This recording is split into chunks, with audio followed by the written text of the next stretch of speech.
o átomo, mas todo o conhecimento científico que está sendo questionado. Em 1920, Bohr funda o Instituto de Física Teórica em Copenhague, para onde logo afluem jovens físicos de toda a Europa.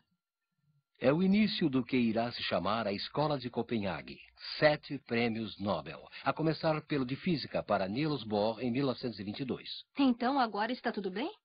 Nem pensar. O modelo de Bohr explica o espectro de um único elemento, o hidrogênio. Bohr viaja muito. Ele é convidado para fazer conferências em várias cidades da Europa. No início de 1922, ele está em Göttingen, local do alto pensamento matemático alemão. É aqui que ele encontra um jovem físico de 20 anos que ousa lhe fazer objeções, Werner Heisenberg. Impressionado, Bohr o leva para um longo passeio no campo, durante o qual fala de suas pesquisas atuais, de suas dúvidas e esperanças, e o convida para trabalhar em Copenhague, no Instituto de Física Teórica. Convite que Heisenberg só poderá aceitar na Páscoa de 1924. Em Copenhague, ele descobre a atmosfera criativa e informal que reina no Instituto. O ping-pong parece ser a única verdadeira atividade experimental.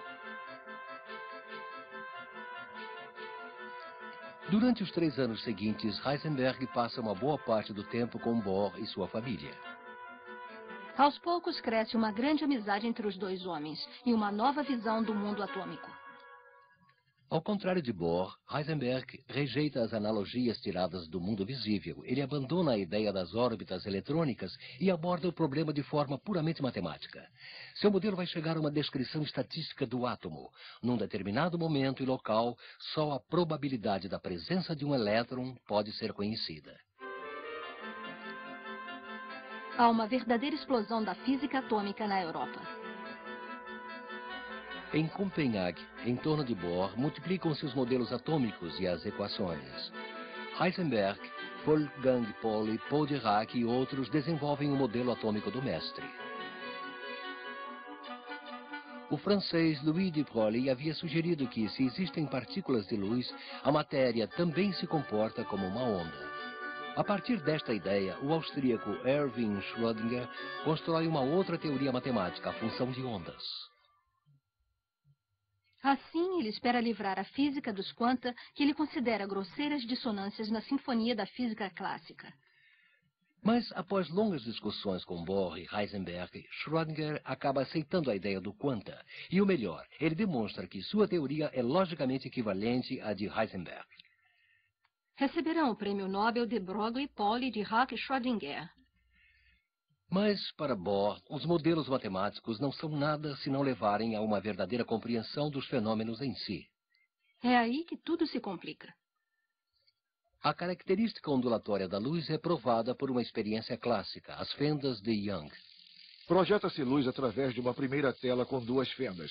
Na segunda tela, observam-se as raias provocadas pelas interferências entre as ondas. Mas, sendo a luz composta de partículas, pode-se projetar os fótons um por um. Após um certo tempo, encontra-se a mesma figura de interferência. É como se o fóton tivesse passado por 2 buracos ao mesmo tempo e interferisse nele mesmo. Estranho.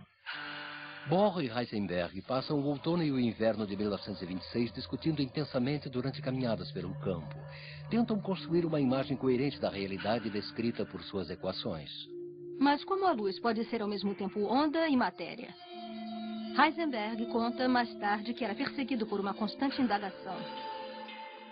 Será possível a natureza ser tão absurda quanto parece? A resposta que ele encontra é o princípio da incerteza. Não se pode conhecer com precisão, ao mesmo tempo, a velocidade e a posição de uma partícula num dado momento. É como fotografar um objeto em movimento. Se você abre por muito tempo, você tem uma ideia da velocidade, mas é nebuloso. Você não vê de fato a posição. Se você abre um tempo muito curto, você vê cada vez melhor a posição, porém cada vez menos a velocidade. Surge uma aurora nos novos tempos, exclama Pauli, seu velho amigo, ao saber desses resultados. Estas novas ideias serão apresentadas aos grandes físicos da época durante um congresso em Bruxelas em 1927. Bohr passou meses escrevendo sobre todas essas descobertas. Pesou cada palavra para explicar com o máximo de precisão o que se chamará mais tarde a interpretação de Copenhague. Bohr não vê a hora de conhecer a reação de Einstein. Nessa época, Einstein não é mais o jovem anticonformista isolado de 1905. Aos poucos, o princípio da relatividade se impôs a todos. Em alguns anos, Einstein atinge uma celebridade jamais conhecida por outro físico. Sua personalidade e suas tomadas de posição contra o militarismo fizeram dele um personagem público e um verdadeiro símbolo. Em 1913, Max Planck o convida para voltar à Alemanha com o título de professor e total liberdade para suas pesquisas. Após muita hesitação, Einstein acaba aceitando. Em 1927, ocupa um lugar de primeira linha no Instituto Kaiser Wilhelm II em Berlim. No centro das instituições prussianas das quais ele havia fugido, Bohr faz sua conferência e a reação de Einstein é imediata. Ele rejeita tudo. No dia seguinte, ele propõe um primeiro argumento para tentar atacar o princípio da incerteza. É o início do célebre debate entre Bohr e Einstein, que só vai parar com a morte de Bohr em 1949. O que os contrapõe, na realidade, são posições filosóficas diferentes. Einstein continua ligado a uma visão determinista da física clássica. O universo é um grande relógio que possui uma estrutura escondida, mas inteiramente decifrável. No esforço que fazemos para entender o mundo, parecemos um pouco com o homem que tenta entender o mecanismo de um relógio fechado. Ele vê o mostrador e os ponteiros em movimento, ouve o tic-tac, mas ainda não sabe abrir a caixa.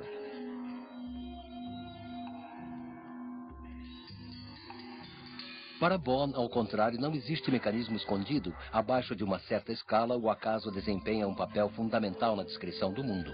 A partir daí, as leis da física quântica se expressam de forma estatística. Esta ideia vai contra as convicções mais profundas de Einstein. Ele não acredita que o acaso possa desempenhar um papel fundamental. Deus não joga dados. Para ele, a teoria quântica é incompleta. Para Bohr, ao contrário, a incerteza é uma lei fundamental da realidade. Mas Einstein não é o único que rejeita a teoria quântica.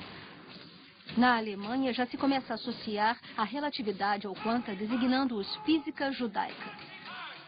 As posições antifascistas e antimilitaristas de Einstein fizeram dele um alvo privilegiado para os nazistas. Pouco a pouco, a atmosfera em Berlim torna-se irrespirável. Quando Einstein embarca para os Estados Unidos no dia 10 de dezembro de 1932, ele pressente que não voltará mais para a Alemanha. O Instituto de Altos Estudos de Princeton oferece-lhe uma cadeira. Ele não hesita. Quando Hitler chega ao poder, um dos primeiros decretos do novo regime proíbe que judeus ocupem cargos oficiais. Uma parte dos universitários alemães, entre eles Planck e Heisenberg, reage assinando uma petição, mas é muito pouco e tarde demais. Universitários judeus e dissidentes deixam em massa a Alemanha, onde a saudação nazista tornou-se obrigatória. A perda para a Europa é trágica. Einstein e outros irão constituir o florão da pesquisa americana. Quanta e relatividade estão condenados, assim como o marxismo e a psicanálise. Triste ironia do destino é Philippe Lenard, prêmio Nobel e autor das primeiras experiências sobre o efeito fotoelétrico, que inicia o movimento por uma ciência ariana. A física judaica só pode produzir imagens ilusórias, alucinações e, no melhor dos casos, um efeito degenerado da física ariana. Mesmo não tendo nenhuma simpatia pelos físicos arianos, Heisenberg é muito ligado ao seu país e decide ficar.